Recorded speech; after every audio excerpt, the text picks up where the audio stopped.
In the Jade Shadows update, DE added a new support frame, and by support frame, I mean air support in the form of explosive justice from God himself. This is Jade, a support frame. And in this video, I want to explain how to play her so you can bring her to missions and destroy the game with this support frame. I think DE might need to reevaluate what support means, but that is for later. Also, stick until the end because I have 5 tips for you to play Jade as best as possible.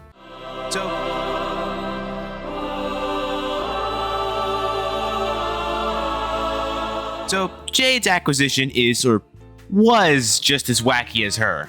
First, if you want her blueprint, go complete the Jade Shadows quest, which is also a wacky quest. You can watch me play it after you watch this video, link in the description. Next, her weapons and parts, which you can get in 2 ways, playing Ascension and having the RNG gods bless you, or spend way too many vestigial motes to get her from playing so much Ascension. So really, it's just one way, and that's Ascension. The goal of the mission is to defend this Mandalorian-looking pod filled with motes. Not the Gambit kind. Once you get to the elevator section, there are 2 things you need to know. First, the elevator needs batteries because the Corpus cut off the power. That or Stalker forgot to pay the power bill since he has a child to take care of. I like to think the Acolyte and Steel Path take care of him while Stalker is out to kill us, but we will never know unless DE, tells us. Back to the elevator, you'll need to power it using these green batteries you'll find. There are 2 types. These green glowing ones will speed up the elevator's ascension and give 20 power, while the other ones will just give 20 power. There will also be sister beacons around the map you can find to summon a Sister of Parvos mini-boss. Once you get to the top, which rewards some vestigial motes and an arcane. Now, call me crazy, which I know I am, but why do I have a feeling that these arcanes are either complete garbage, basically useless, or build potentials untapped and these arcanes are actually good? From what I've done so far with them, they're good. I like this one a lot. This one is really good. This one, I don't know why would you use it, but okay. If anything, comment your opinion below in the funny internet box, the comment section. Once you get to the top and you kill the sister, start going ham on all the Corpus there, defending the pod, and boom, mission complete. Do that until you have Jade and her weapons. You can also go to Ortis in the Mercury Relay and give your life savings worth of vestigial motes to him. Now, her acquisition, I said, was wacky just as her, but not because of the Ascension game mode, but because of a random bug that happened on the first day of the update. Now, during my recording session on day 1, which was part of the video I posted, her parts were accidentally added to Dagger's Hollow. So I rushed from my lander to my clan dojo to get her parts for 15k credits each. The only reason I found out is because there's some guy in my clan who messaged clan chat, and every day I think about that guy, because he saved me like 10 to 20 hours worth of grinding. And also, more or less just waiting too. I guess add the wait time to that. And then the bug got patched like 10 minutes later. So, lesson of the video is always to abuse bugs, and if you don't, I will personally walk into your house and steal your refrigerator. If you want to know the drop rates on vestigial motes, you get 11 to 13 for normal and 16 to 18 on Steel Path, with a 5% chance of one of her parts to drop as a reward at the end of each mission. Each blueprint costs 150 each, and each weapon costs 300 each, which is cheap. Like, you just gotta only play like 10 runs for one weapon, 30 for all weapons, and 15 for each part. So, what are you doing standing there? Get to grinding. Get to grinding right now. Now, since I've talked about her acquisition, I think it's time to talk about her abilities, and starting with her passive, she gets 2 aura slots. Yeah, 2, meaning 28 extra energy, meaning less forma need to be used. Apparently she gets it from her understanding of life and death. Well, I'm pretty sure that child is giving her a 2nd aura slot. So the other part is something 2 of her abilities get to utilize, a debuff called Judgment. Wait, I think I said it wrong. Let me just say that again. What Judgment does is give 50% damage vulnerability for 10 seconds on enemies afflicted with it. So the support frame has damage support from debuffs. Okay, seems support character enough. This leads into our first ability, Light's Judgment, which does cause judgment. But first, what it does is create a well of light that heals her teammates. For my Destiny 2 Warlock mains out there, hi, first of all. Second, as a Warlock main, I suggest you subscribe to this channel for more Destiny 2 and Warframe content, which applies to all of you watching, not just the Warlocks. And third, no, it is not an invulnerability circle to negate all enemies doing damage to you at all. Hey, we have like another thing I want to talk about later, but keep that for later. While it does heal, it also harms enemies with fire damage increasing based on your strength stat, and you can have 5 out at once. They are cheap, only costing 25 energy, and they do give indefinite healing while inside, but when you step out, you get a 5-second healing buff. So for my Destiny players, think like getting a restoration buff. Now, I know you're still saying, Toaster, oh, wise kitchen appliance. What about the synergy with her 4 and the judgment debuff applied to enemies? And I must say, have patience because I want to keep that best part for the last. Okay, I'll promise to be fast on the other abilities. Let me just pull up my Volt Speed build. Symphony of Mercy is Jade's second ability, a 3-in-1 cycle ability which gives buffs only allowing 1 at a time. With a cost of 50 energy, you have weapon damage buff, an ability strength buff, and a shield effectiveness buff, which all go to you and your allies within infinity range. The first one, the weapon damage buff, is an additive damage buff similar to mods such as Serration. The ability strength buff has an increase of 10% to ability strength at base, caps at 150% if you have 600% strength, which is crazy, but maybe that's just normal and I'm a Warframe scrub over here. What I definitely have to say is that shield effectiveness buff is something even more absurd, with a negative 80% shield recharge delay when at 800% power. Nobody on this planet has that much power. Now that I think is crazy, but I should probably explain what the shield effectiveness buff does. It restores 4% shields at base per second, which can flow to overshields, and reduces the recharge delay of shields by 10% at base. Also, killing enemies that have judgment extends your buff for 2 seconds. Anyways, her third ability, Ophanium Eyes, is heat damage shield armor strip that instead of a circle of screw all of you I win, it's a cone that microwaves your enemies high for 1 minute. Corpus, very tasty. It costs 50 energy with a 20 heat damage at base and 4% armor/shield strip per second. Also, don't forget the slow, which caps out at 90% slow or the average speed of a Rick Cactus intro. Let's watch some crazy stuff, yo!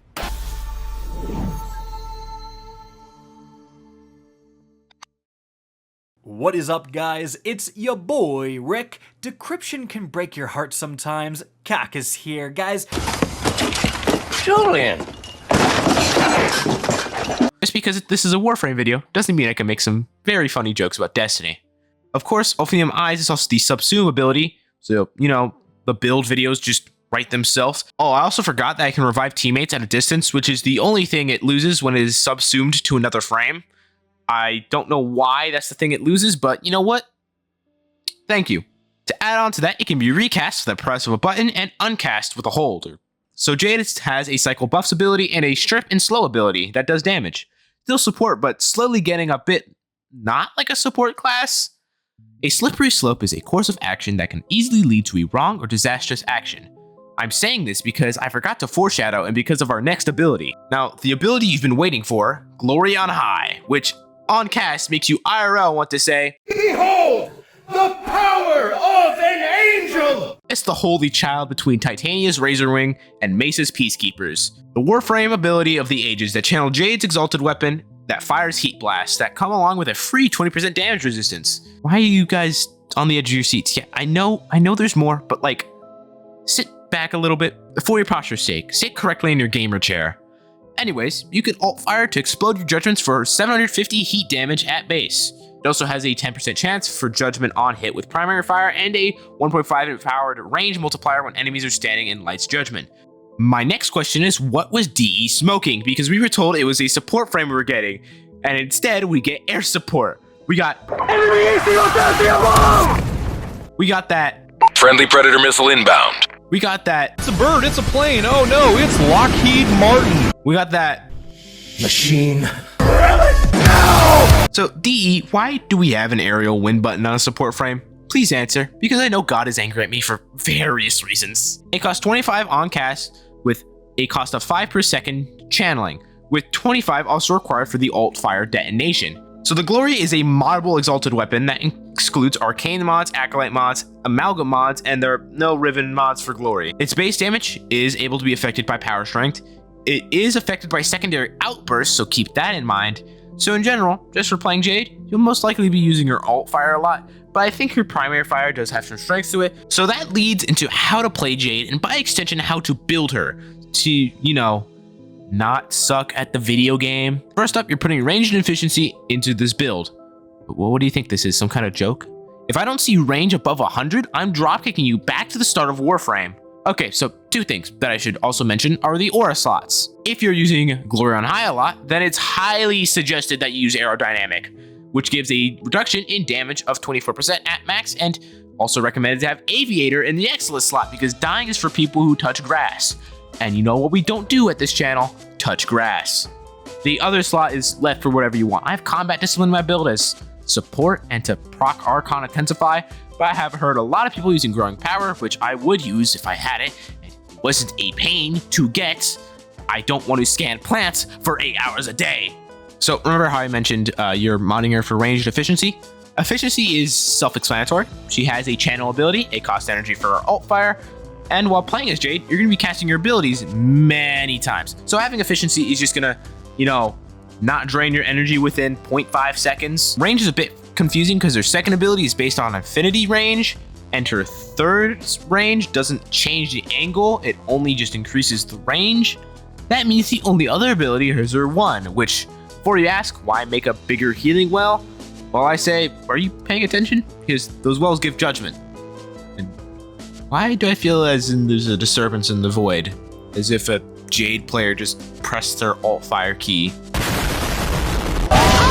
So yeah, that's why. Not to create massive safe zones for teammates, but to basically make a minefield. Best part is too, that you'll be spamming the ever-living hell out of this ability too. In my build, I use Archon mods, so feel free to use them or not, but for my reasoning, Archon Intensify is procced if I heal after losing health, and then that gives me 30% more power strength, and that's basically just free damage. And Vitality is to make any heat damage that Jade does proc twice.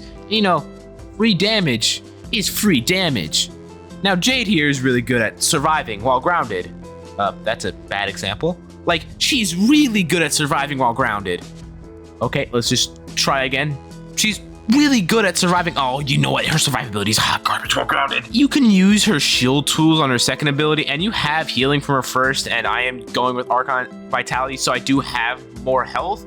But going back to her second ability, it's just better to use Deathbringer or the Power of the Seven, so her shield effectiveness buff doesn't really help.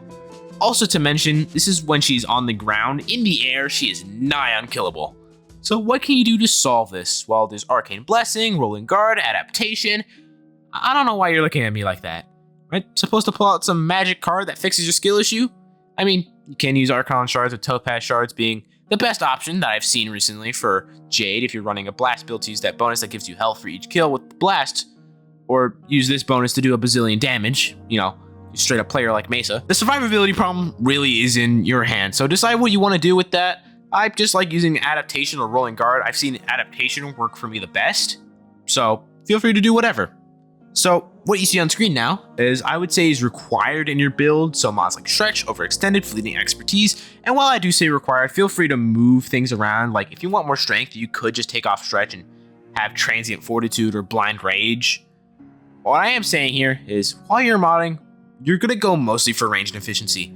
I guess you could try to do your best to put in some strength, but really just focus on the range and efficiency and you'll just be good at Jade. Unless you're using a build that doesn't utilize her fourth ability as much, which most do, unless it's a build that's subsuming different abilities, which I haven't seen too much on Jade yet. Real quick, your glory should be easy to mod. I'm just running Heat with Elementalist mod, Galvanized Diffusion, and Shot, along with Lethal Torrent for that fire rate and multi-shot. It's a build in my opinion. It's not the best, but I think it works pretty well, and if you want to use it, feel free to use it, but I do suggest you find whatever works for you best. So I've given hints on playing Jade over the span of this video, but let me break it down real quick before I jump into the tips I have for Jade. So you spam her 1, be doing this to create essentially a minefield. You cast 3 to get rid of shields and armor, or if you want to watch the enemies move at a speed it takes me to get up in the morning, you cast her second ability to get buffs. This part is optional. You then cast 4, and on your PC, you will middle click the mouse. This is default keybinds, by the way. And since you have a personal anti-personnel minefield, I don't know what else I have to say to play Jade. It's pretty simple. I don't know. Use your gun to shoot at the enemies. Don't drive while drunk. Don't pay your taxes. Okay, now, so here are 5 tips I have for playing Jade. First, use Judgment to your advantage. This is vague, so let me explain this real quick, what I mean. This is also more or less a combination of the tips in Warframe's menu, right here if you didn't know that existed. So what I mean is if you're using this ability more strategically, which most of you aren't, because why would you do that? but you'll be doing this anyways. You want to throw it at choke points and large groups. You can then take advantage of the fact they take 50% more damage and just wipe them off the map with just your weapons. And if Symphony of Mercy is active, then that means more time for your buffs. And if you have a damage buff, that's going to be more damage too, but... Second tip, you can switch to your Symphony of Mercy buff for free. You do not need to recast it, so depending on what's going on at that moment, switching your buff can be helpful. With the fact it's free, meaning no recast, it also means not resetting your cooldown of your buff, allowing you to be more effective in whatever moment, for whatever reason, within the bounds of what your buffs do. Tip number 3 is for Ophanium Eyes. So while it is an armor strip first and foremost, it does do damage to enemies, specifically heat damage.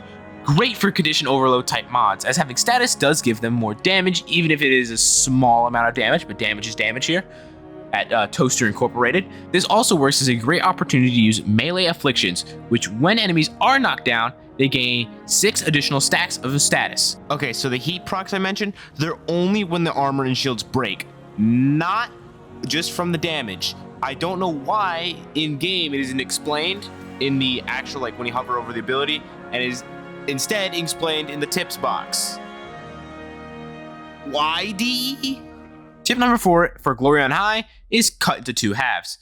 First, you can use the fact that you're in the air to easily rain death upon enemies with Light's Judgment and get better angles with Ophanium Eyes.